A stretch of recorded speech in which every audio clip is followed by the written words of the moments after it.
السلام علیکم ورحمۃ اللہ وبرکاتہ۔ آج میں آپ کے سامنے ایک نئی کلاس کے ساتھ حاضر ہوں اور آج کی کلاس میں ہم پڑھیں گے ادغام کا قاعدہ۔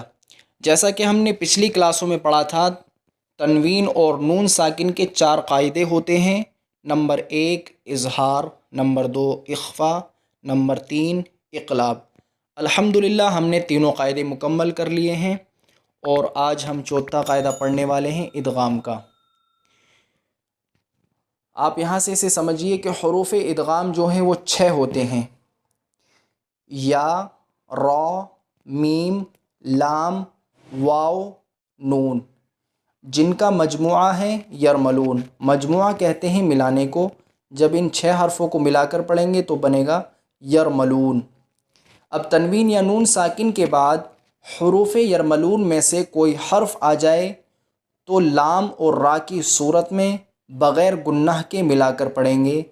اس کو ادغام بلا گنہ اور ادغام تام بھی کہا جاتا ہے، یعنی اس کے دونوں نام ہیں، بلا گنہ بھی کہہ سکتے ہیں اور ادغام تام بھی کہہ سکتے ہیں۔ اب ہم شروع کرتے ہیں اپنے سبق کو۔ ہم سب سے پہلے پڑھیں گے ادغام را، یعنی را میں ادغام کیسے ہوگا۔ تو چلیے ہم شروع کرتے ہیں۔ اعوذ باللہ من الشیطان الرجیم، بسم اللہ الرحمن الرحیم۔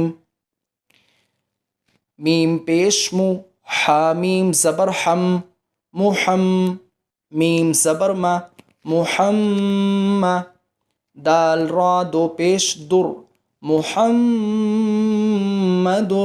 را زبر را، محمدر را۔ آپ دیکھ سکتے ہیں دال کے اوپر 2 پیش کی تنوین ہے اور 2 پیش کی تنوین کے بعد والا حرف را ہے۔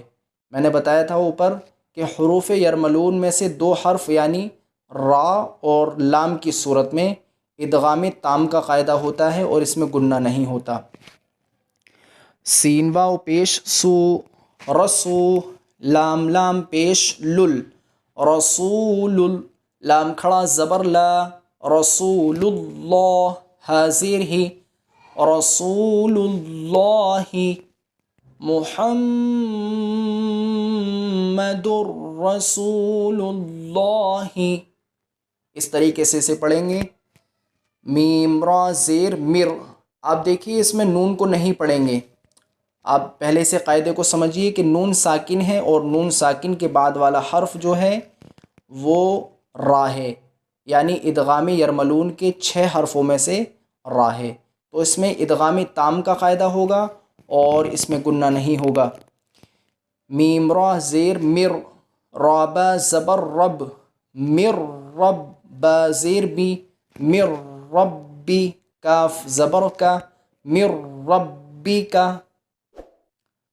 غین زبر غا، فا واو پیش فو، غفو، را را دو زبر رر، غفورر، را زبر را، غفورر را، حایا زیر حی، غفورر رحی، میم الف 2 زبر من، غفورر رحیمن، عین یا زیر عی، شین زبر شا، عیشا، تا را 2 زیر تر، عیشتر، را الف زبر را، عیشتر را، ضاد زیر ضی، عیشتر راضی، یا زبر یا، عیشتر راضیہ، تا 2 زیر تن، عیشتر راضیتن۔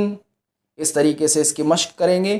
اب ہم پڑھتے ہیں ادغام لام، یعنی لام کو کس طریقے سے، یعنی تنوین یا نون ساکن کے بعد جب لام آئے گا تو کس طریقے سے پڑھیں گے۔ تو یہاں پہ آپ دیکھ سکتے ہیں نون ساکن ہے اور نون ساکن کے بعد والا حرف لام ہے جو کہ ادغام یرملون کے 6 حرفوں میں سے ہے، تو ہمیں یہاں پہ گنہ نہیں کرنا۔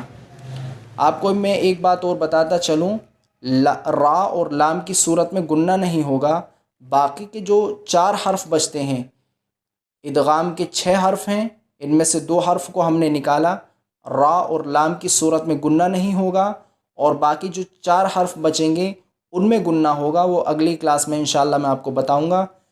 تو چلیے پڑھتے ہیں۔ میم لام زیر مل، لام زبر لا مل دال نون پیش دن ملدن ہا پیش ہو ملدن ہو کاف لام پیش کل لام لام دو پیش لل کل لام زبر لا کل لا ہا الٹا پیش ہو کل لہو یا زبر یا کاف لام پیش کل یکل لام زبر لا یکل ہا الٹا پیش ہو یکل لہو رازا زیر رز قاف لام دو زبر قل رز قل لام زبر لا رز قل کاف میم پیش کم رز قل لکم حمزہ فا پیش اف فا لام دو زیر فل اف فل لام زبر لا اف فل کاف میم پیش کم اف فل لکم میم لام زیر مل لام زبر لا مل با زبر با مل با نون دو زیر نن مل بنن میں امید کرتا ہوں کہ آج کا سبق آپ کے اچھے طریقے سے سمجھ میں آیا ہوگا اور آج کے سبق کو ہم یہیں مکمل کرتے ہیں۔ السلام علیکم ورحمۃ اللہ وبرکاتہ۔